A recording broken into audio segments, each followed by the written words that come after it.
تصوف یہ کیا چیز ہے؟ تصوف وہ ہے جیسے ہوا ہے، نظر نہیں آتی لیکن لگتی ہے، احساسات سے اس کا تعلق ہے۔ قرآن عظیم و شان میں اس کو فرمایا گیا ربنا وبعث فیہم رسولا منہم یتلو علیہم آیاتک ویعلمهم الکتاب والحکمہ ویزکیہم، اس کو تزکیہ فرمایا گیا ہے۔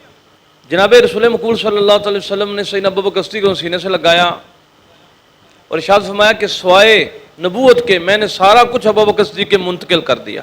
ابو ہریرہ نے عرض کی یا رسول اللہ صلی اللہ علیہ وسلم، آپ کی بارگاہ میں مجلس میں بیٹھتا ہوں تو آپ بڑی باتیں فرماتے ہیں، مجھے باتیں بھول جاتی ہیں۔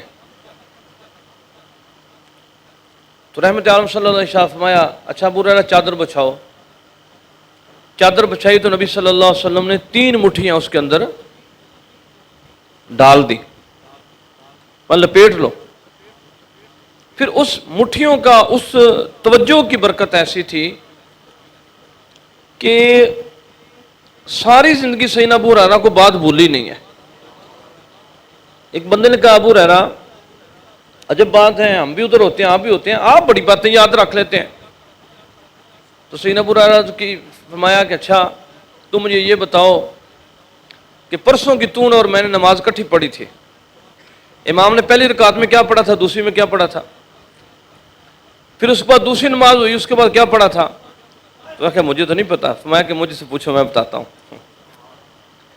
یعنی کہ اب بھی ہم کل نمازیں پڑھی ہیں، اگر بندہ پوچھا جائے کیا کیا پڑھا ہے کیا یاد رہے گا، بلکہ نماز کے بعد بھی پوچھا جائے کہ امام صاحب نے کیا پڑھا ہے، بلکہ امام سے پوچھا جائے تو نے کیا پڑھا ہے تو شاید وہ بھی کہتے کہ مجھے یاد نہیں ہے۔ تو یہ جو تصوف ہے یہ احساسات سے ہے، یہ معرفت الہی ہے، اللہ کی معرفت ہے، اللہ کی پہچان ہے، اور اس کا جو تعلق ہے وہ قلب سے ہے نہ کہ اظہار سے ہے۔ جیسے جو بندہ گولا ہے وہ کیا بتائے کہ آواز کی تاثیر کیا ہوتی ہے، جو نبینہ ہے وہ کیا بتائے گا کہ رنگوں کی تاثیر کیا ہوتی ہے۔ اس کا جو قرآن کریم میں کہا گیا وہ تزکیہ کہا گیا ہے۔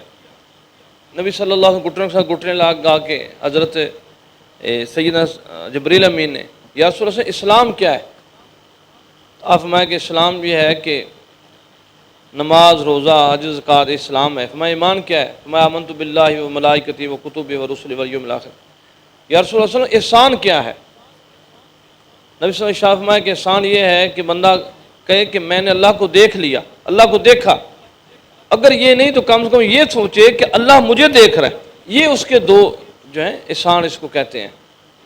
اور اس کی جو بہت ساری تفسیریں جو ہیں وہ بزرگوں نے بہت ساری باتیں اس میں کی ہیں کہ جس طرح ایک ہوتا ہے لفظ آگ، بندہ کسی کو کہ آگ آگ آگ اس کو کیا پتہ آگ کیا ہے، اور ایک ہوتا ہے آگ لکھ دینا، لکھی بھی آگ کا کیا پتہ چلے گا۔ ایک ہوتا ہے آگ کا لگ جانا۔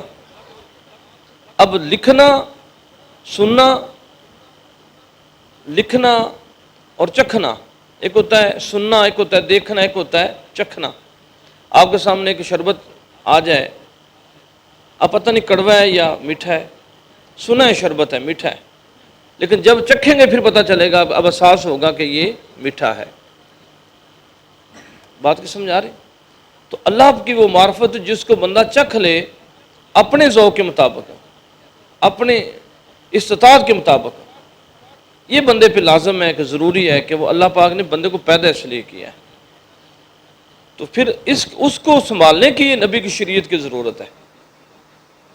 جب وہ بندہ چکھ لے تو پھر ادھر نہ دوڑے کہ غیر استنا اختیار کر لے، جیسے اللہ کا نعرہ نہ مار دے، یہ نہ کہہ دے میں نے چکھنے کے بعد کیا کرے، قل ان کنتم تحبون اللہ فاتبعونی یحببکم اللہ۔